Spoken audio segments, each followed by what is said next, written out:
Hola, and welcome to another Spanish lesson. In this lesson, we are going to be learning how to tell time, an introduction really to telling time en español. So grab your cuadernos and your bolígrafos and let's go. So telling time, an introduction. Telling time in Spanish is something that it's almost like a foundation in terms of learning the language in a conversational sense. When you go to a Spanish-speaking country, if you travel, you do want to be able to communicate, you do want to be able to ask about the time, you want to be able to tell what time it is. And so this little simple, easy breezy lesson is going to help you to do just that. Now, in telling time in Spanish, there are some basics that you want to be aware of. First of all, when it comes down to knowing your numbers, for your hours, you only need to know numbers 1 to 12. 1, 2, 3, 4, 5, 6, 7, 8, 9, 10, 11, 12. That's all. When it comes on to the minutes, all you need to know numbers 1 to 29. 1, 2, 3, 4, 5, 6, 7, 8, 9, 10, 11, 12, 13, 14, 15, 16, 17, 18, 19, 20, 21, 22, 23, 24, 25, 26, 27, 28, 29. 1 to 29. There are also some pertinent questions that you want to be aware of. And two of these questions are simply this. The whole topic, what time is it? ¿Qué hora es? And so this asks, what time is it?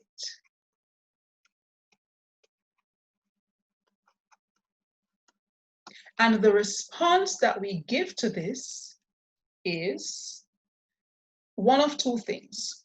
You can either say es la una if you're answering that it's 1 o'clock, or for all of your other hours from 2 to 12, you say son las, dos, all the way up to doce. All right? The other question that you want to be aware of is similar to ¿Qué hora es?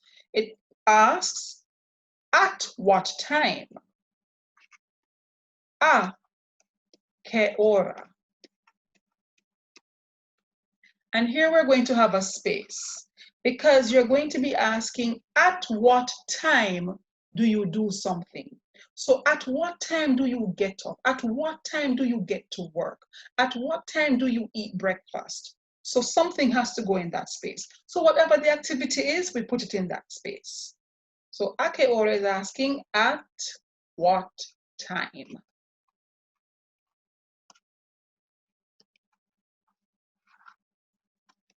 And the response is similar to the ¿Qué hora es in terms of the singularity of the una and the plurality of the son las dos to doce. So the response comes down to being, whatever it is that you do, don't need a dot there. Let's fix that. All right. Whatever it is that you do, a la una, or whatever it is that you do, a las, that these two close, a las dos, all the way up to doce. You could also have done it in the reverse, where you put the time first, where you answer by saying, a la una, whatever it is that you do, or a las dos, all the way up to doce, whatever it is that you do. So those are some basics. We have a few more basics. Let's get into them. We want to look at when we want to say AM or in the morning. And when we want to say in the morning, we say de la mañana. In the evening, de la. Now this is where it gets really tricky because PM really is from midday up to about midnight. So you have three things that's happening here. So you have de la tarde. Is it three things that's happening? No, two things, de la tarde and de la noche. But we still have to break them down a little bit, de la noche. Now, there is some debate regarding when is it really afternoon versus evening, and when is it evening versus night. So there are many schools of thought out there regarding night being when the sun goes down and it's dark outside, or afternoon being when, or evening rather, changing from afternoon to evening being when the sun begins to set. There are many schools of thought. So the long and short of the matter is, whatever obtains in your neck of the woods, in your part of the world, whatever time between 12:01 p.m. to 11:59 p.m. obtains as afternoon, evening, or night, you apply it accordingly. But when you are giving the time in Spanish, you want to add de la tarde, and tarde, by the way, means either evening or afternoon. So any one of these that you use, well, if you're telling the time in the afternoon or the evening, you're quite okay. So the real gray area comes in between the evening and the night. Some say it's 6, some say it's 7, some say it's as late as 8 or 9 that you go up to evening. So it depends on what obtains in your neck of the woods, as I said before. You also want to look at when you are on the dot of midday or on the dot of midnight.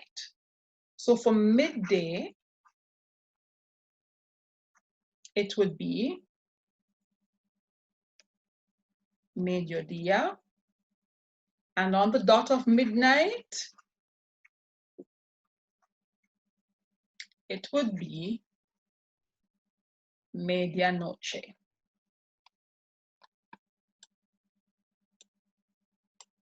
We also want to talk about when you say 2 o'clock sharp or 3 o'clock sharp, sharp,